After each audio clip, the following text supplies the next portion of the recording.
Guys, for today's video magkakabit tayo ng Android system ng Toyota Yaris or Vios. Okay, so kakabit natin is Android. Meron siyang 4GB at saka 64GB na ROM.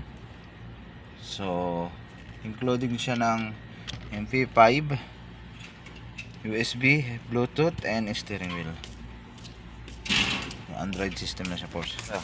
So kailangan yan pag magkakabit tayo ng ganito. So ito yung Toyota Vios 2014 pa na? 2016. So yung in order ko is Vios na 2013 hanggang 17. So ito yung head unit nya. So default head unit lang to. So ito yung mga normal na head unit.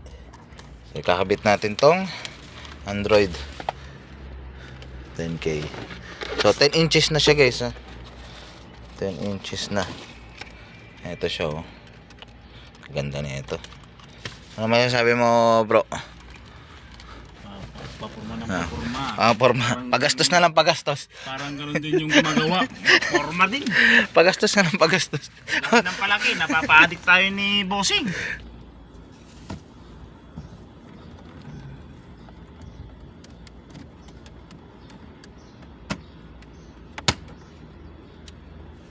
So hindi ka nagagamit dito ngayon ng USB. Hindi na. Wi-Fi naman ngayon, no?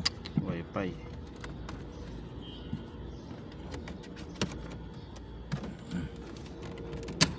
Tingnan mo, ganun lang kasimple, ha? Binaklas ko na, ha? Wala Bisaan ko na. na baklasin, ha? Goodbye na. Bisaan ko na baklasin. So yan, guys, yung head unit nya.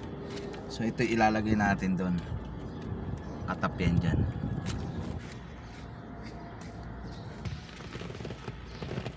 Tingnan mo, ha? Nakalimutan ako ng workshop eh. Doon sa ano? Workshop ko mismo. Doon, sa Bagdadia. Di ba alam yung lulo doon? Oo. Yun, malapit doon. Tinatapos lang yung ano, upa ng ano, nung aalis. Workshop na talaga siya. Oo. Tapos ipapull out lahat ng gamit. Kasi yung dyan sa'yo eh, ano eh, liblib eh, no? Dulo eh, daan na dyan. Doon, mas ano doon.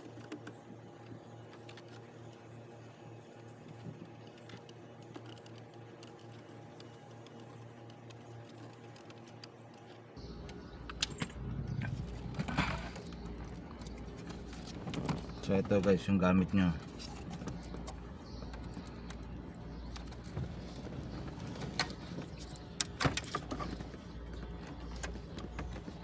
So ito yung head unit nya. Yung lumang head unit na. In order natin yung ano, yung frame nya para wala tayong splicing dito. So lahat yan itatap lang natin. Nakatap siya lahat.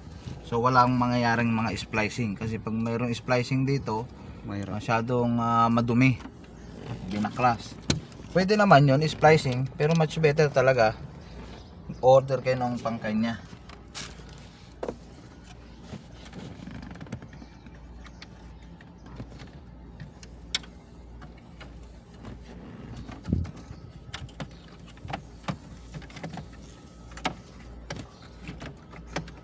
Naipit. Oo, saglit. Tingnan ko. Kailan siya nasukat ko yan. Sukat ko yan. Atras yan. Ito yung pinaka head unit na kasi.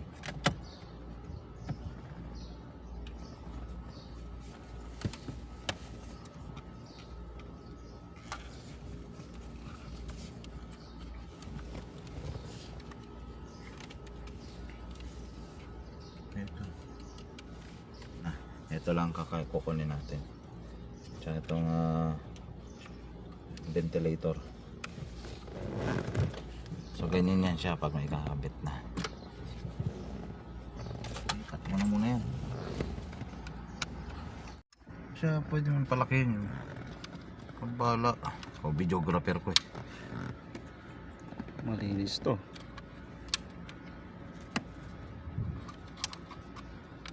So yan, guys. So lahat nung sa lumang frame, ilalagay mo yan lahat dito. So hanggang sa likod. Ha? Ito yung luma oh. Ito na yung luma. Ito yung dati niyang ano, yung frame niya. So ito na yung bagong frame. Pa. Ngayon, sasalpak na natin siya. Ang ating main event. Ano? Diba? Sheesh. Parang pang kanya talaga, no? Parang pang kanya. Sinukat na sinukat eh.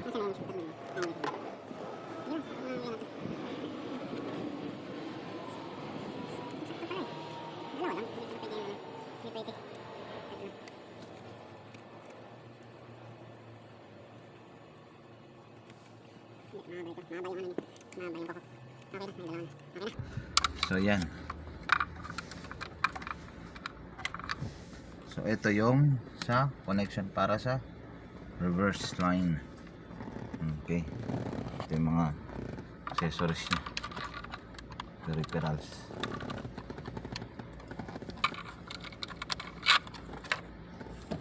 Pero bago natin lagay yan, ihanda na natin yung lahat ng iba. So ito yung GPS. Yung GPS guys, tatago nyo yan. Dapat malinis yung pagkagawa natin.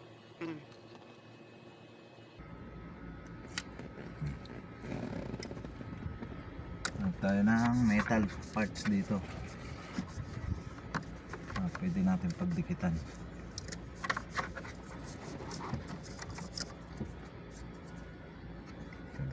Dito natin siya ilalagay. Ang GPS. Front.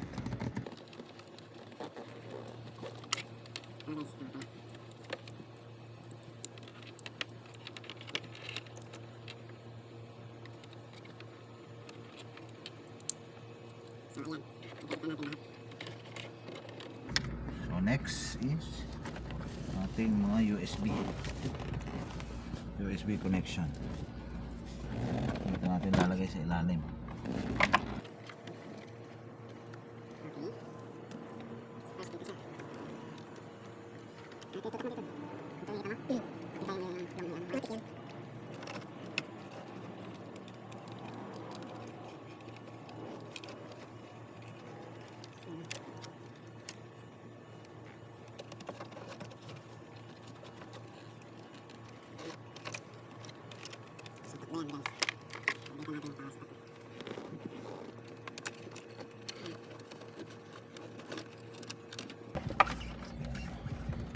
So ready na lahat dyan. Yung sarir. Kakabit na lang natin. So ito na yun. Wala, nandito na yung lahat dyan. Diyan na pala yung camera, yung sa likod.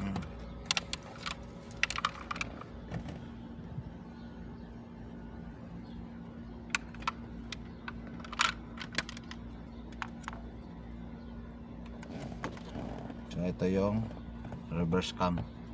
So install muna natin to, reverse cam. Itong wire ng reverse cam, dito natin yung papadaanin. Dito.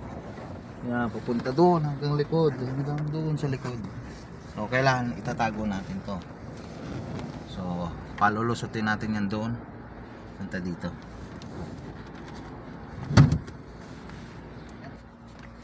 Para yan tumagos doon, makuha natin ito dito lumabas. Gagamit tayo ng alambre. Tutusok mo muna yan doon. Napin mo yung tusok. Lalabasin mo yan. Ito kasi pinakadaling paraan para hindi ka na magkakapa-kapa doon. Pag nakikita mo na yan dyan sa ilalim, malalaya mo na ang kamay mo yan. Yan, di ba? Kita mo? Ito, pakita mo ito. Kita mo, di ba? Dito mo yung ikakabit. So, para may hila may kakabit, gagamit ka ng tape.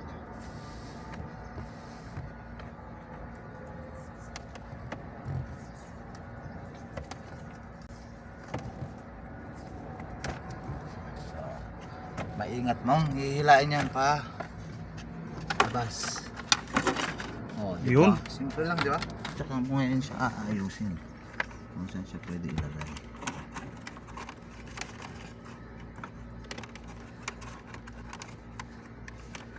Ito na. Ito na lahat ng mga wires. Ito yung USB. Ito yung wire ng GPS. Tatago mo na iba dyan para mix it. So yan na sila.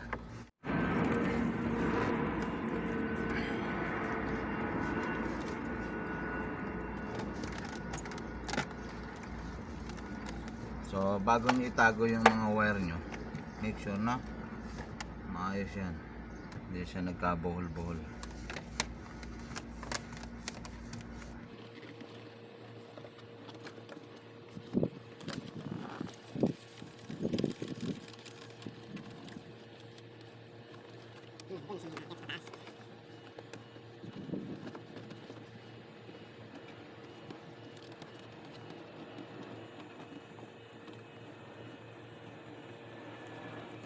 So, make sure yung pagbalik nyo ng pinagbaklasan nyo. Ayusin nyo ulit. Alright. Para malinis, no? Hindi ka man professional, parang mukhang professional. Yun eh. Walang kalat. Bakas ng kahapon. Yan na. Ito naman pala yun.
Nagpawisan ako.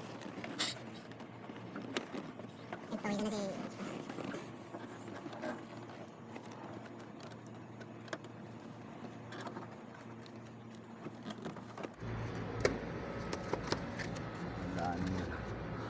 So make sure dito sipatin mo ito mamaya. Dito ka. Dito ka. Sumawa ka mo dito. Ganyanin mo. Baka mo to. Para diyan ko ilulusot yung wire. Yun. Hawak ko na. Ilahin mo, palabas. Sige. Up, dahil na.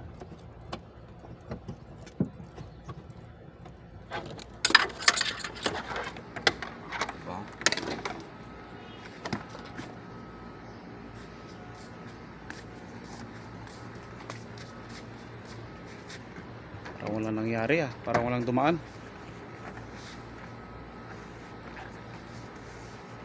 Oh.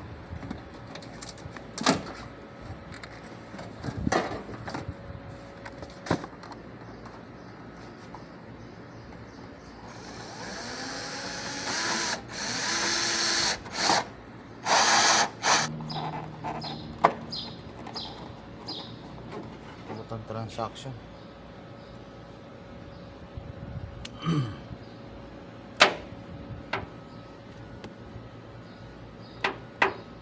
So ito guys, ito yung ilalagay mo sa negative at positive. Pero dahil meron na yung negative, hindi mo na kailangan ilagay yung negative. So sasama mo siya dyan, itatap mo siya.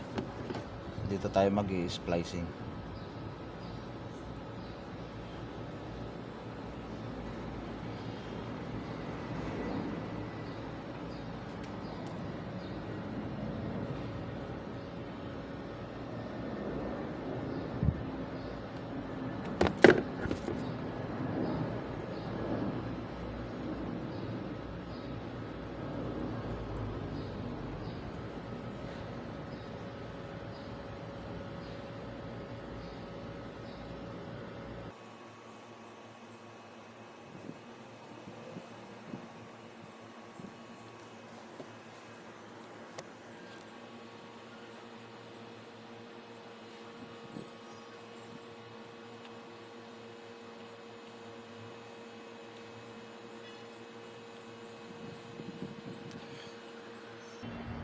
Tapos ngayon, tatalian mo, itatip mo siya. Para kahit maalog yung sasakyan, hindi siya matatanggal. Bawas. Yun. Malinis talaga. Gawa.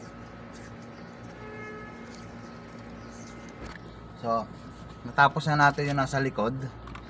Kung kailangan natin i-connect itong positive na reverse.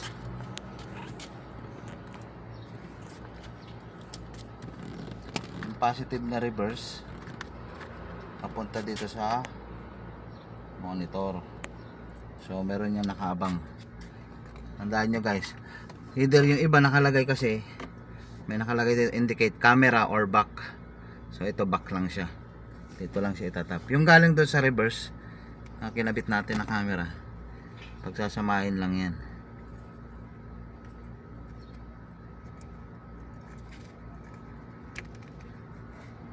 So yan. Ganyan lang.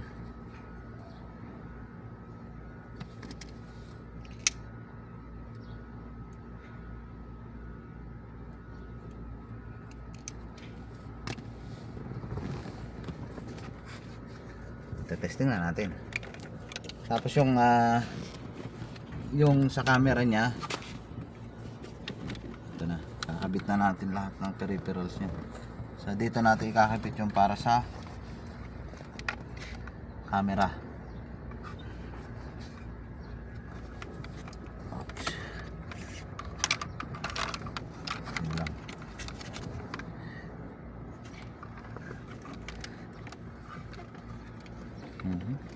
Bitin ah. Bitin ako. Okay na yan. Kahit hindi mo na nabitin. Kahit hindi mo na yan. Hindi mo na yan.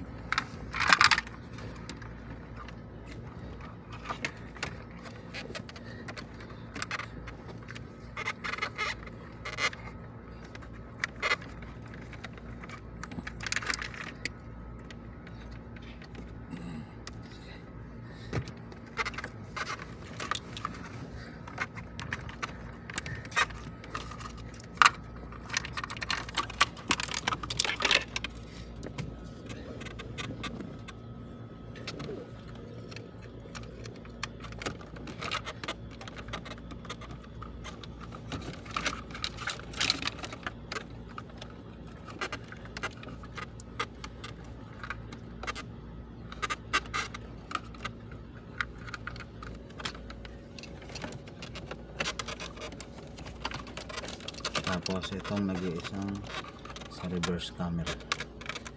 Sasamahin na natin sila. And that's it. Tetesting na natin.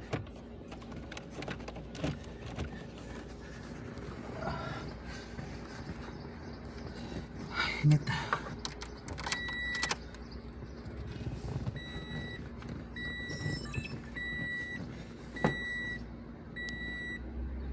Lumabas na si Android. Nakita sa camera.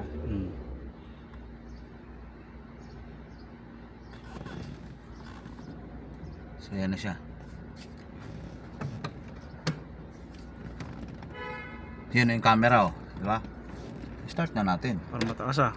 Hindi, syempre nakaangat yun eh. Ay naka. Nakaangat syempre. Alright, yan na yung camera mo. Baba ko nga. Sige, baba mo. Sige, baba mo. Yan na yun guys. Oh, diba? Yun o. Yes.